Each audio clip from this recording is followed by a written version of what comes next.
Okay, I can't quite believe I'm about to say this, but I have done the most spontaneous thing I have ever done, and that is 24 hours ago, I have booked myself tickets to go to Epic Universe. So, me and John are going to go to Epic Universe in Florida before it is even open to the general public. We've been fortunate enough to do this because we are annual pass holders, so anyone that's an annual pass holder for Universal Studios Orlando has the opportunity to buy preview tickets. And we were like, shall we just do it? It's currently a bank holiday weekend here in the UK, and we just checked to see if there was tickets, and that was a whole drama because at first there was, and then there wasn't, and then we checked later on in the day and there was, and it was all full steam ahead and I hadn't had time to catch my breath, and we ended up booking tickets, and so we're now going to Florida for like 24 hours. So I just made it to Gatwick Parking, and John is actually with me on this trip, obviously. And in case you haven't checked out my other vlogs or videos, I do love Florida so much that all of my videos, that's what they're based on. So do check some of those videos out. And we are gonna head into the terminal now and get some breakfast, and I'm very excited. So this is the actual part of the vlog where I am doing a voiceover, and this is the first time I've done anything like this, so sorry if I get tongue-tied, but here we go. So we actually started off the morning with this amazing Nando breakfast. It was brilliant, loved it, it had a Fanta sauce, and as you can see, I thoroughly enjoyed it. And again, this was our first time we flew with Norse.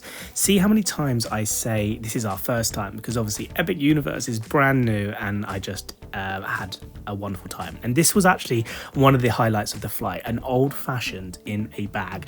John and I thoroughly enjoyed this. And we made it to MCO.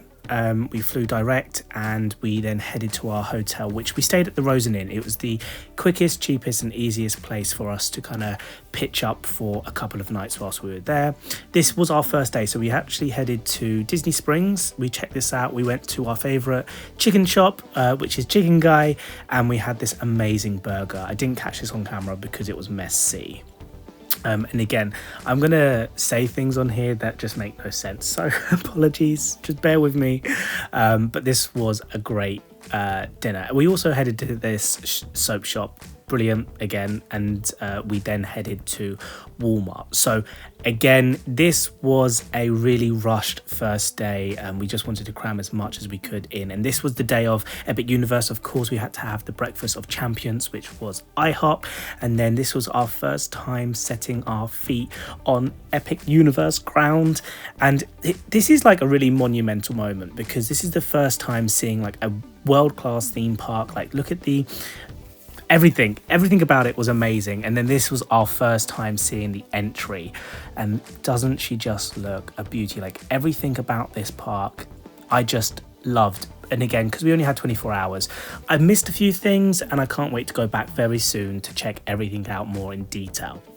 But of course I had to have a coffee, and it's great because they actually opened this part first before we could line up for rides, and then this was like a chocolate emporium, and there's actually a character here that's just been sold out, but I really want to get the character. You saw him there with the hat on, and I want to get one of those. And the attention to detail, like these starlights, I want some of these starlights in my house. They're just beautiful. And this was Stardust Racers, absolutely amazing. Cannot wait to ride the green version. And of course we started going in their lands. Now this was the first time ever having an interaction with like How to Train Your Dragon, but the land itself was amazing, and it even spurred me on to watch the live action film when it came out, and I kind of understood the land a little bit more. So definitely encourage watching the film and then going to the land. And I just love that this kind of had so much detail. Again, you're going to hear me use the word theming, detail, and again a lot. Like I say, this is the first time doing a voiceover, so I'm not the best with words, but I'm certainly trying my best. And this was a really fun ride. This was by Mac, who are actually part of Europa Park in Germany, and I love that theme park too. We headed to this Oak Star and Tavern for some dinner.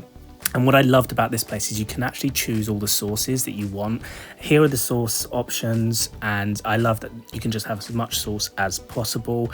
And the actual restaurant was great, and the food was great too. I think that's one of the key things at Epic. And of course we had to do Dark Universe. This is my favorite land. We came here twice actually, once in the daytime, once in the nighttime. We'll see that a bit later on, but again, I just wanted to take in all of the detail, and I've actually purchased a really good photo camera. I just didn't know what to call it, a DLSR or something like that, for our next visit, which is coming up really soon. This was actually all done in May. We headed out on May bank holiday. I'm currently filming this, or sorry, editing this in September. It's September the 7th today, and we are heading back on September the 9th. So you're going to hear, or sorry, see some more videos very shortly. But again, Monsters Unchained, amazing. Love it. Cannot wait to go back onto it. We of course had to, oh well, we checked this out. Sorry, I thought we were coming on to Harry Potter. The next stop was Burning Blade Tavern. We actually felt a bit overwhelmed at this point because as we walked in here, you'll see it's really crowded. We didn't have time, and we wanted to get as much kind of entertainment stuff out of the way, that we did feel rushed. But we'll come back here because I really want to go back there. And then again, similar vibes with Mario Super Nintendo World. It was really overwhelming. I'm not really easily overwhelmed, but I think it was a bit of mix of jet lag and being up for like nearly 24 hours that this place just kind of took me aback a little bit. And I think not only that, it was like the queue times. So we just chilled in this area and we didn't manage to go on anything in Super Nintendo World. But I did manage this viral drink dessert type thing, and that was amazing, and that kind of pushed me through the day. Sugar and ice cream, that's all you need. It was perfect. This is Harry Potter World. Actually, I don't know what they call it. Wizarding World of Harry Potter? I forget this land. It's so new, I forget the words.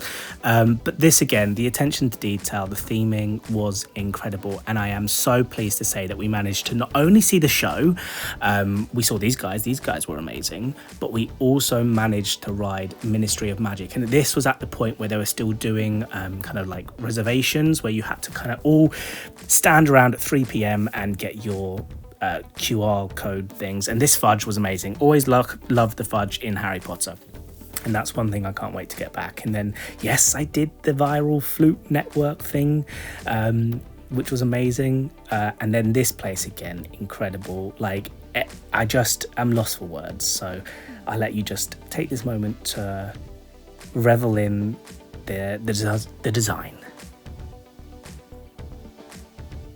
I told you guys I'll be lost for words. I'm always lost for words. But this place was incredible. But fun fact, I actually felt sick on this ride, so I might not go back on it unless it was a really quick wait. And again, I'm just really looking forward to one thing I'm doing now whilst I'm editing this video is just seeing all the smaller details. Like back there you saw a Coca-Cola bottle made out of like stained glass, and it's just like the little things like that I love. But obviously you can see I'm a very happy boy, and I just can't wait. Oh well, this is the Blue Dragon restaurant. Wasn't open. We've already got reservations for when we go back in a couple of days time, so I can't wait. And then this is Dark Universe at night time. Again, I want to pick up more like imagery or footage or whatever you want to call it at night time, probably a little bit darker than it is now in the video, to really pick up on like the spooky, moody atmosphere.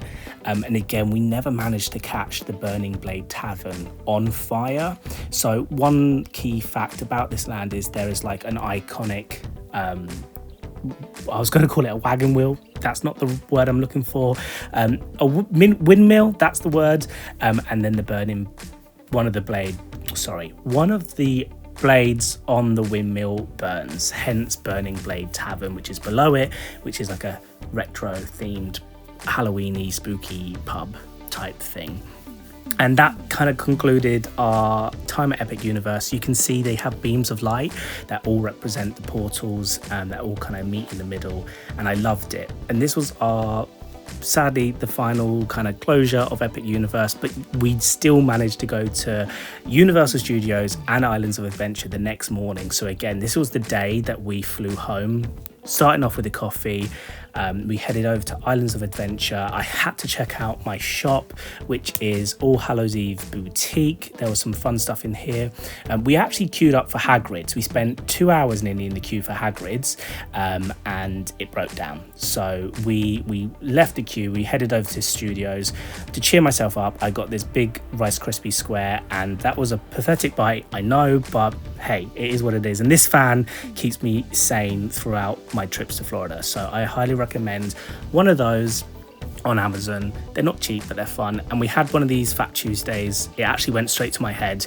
And then before I knew it, it was time to get in the taxi back to MCO Airport, and we flew home. I was upset about all of this, but that was my 24-hour trip at Epic Universe.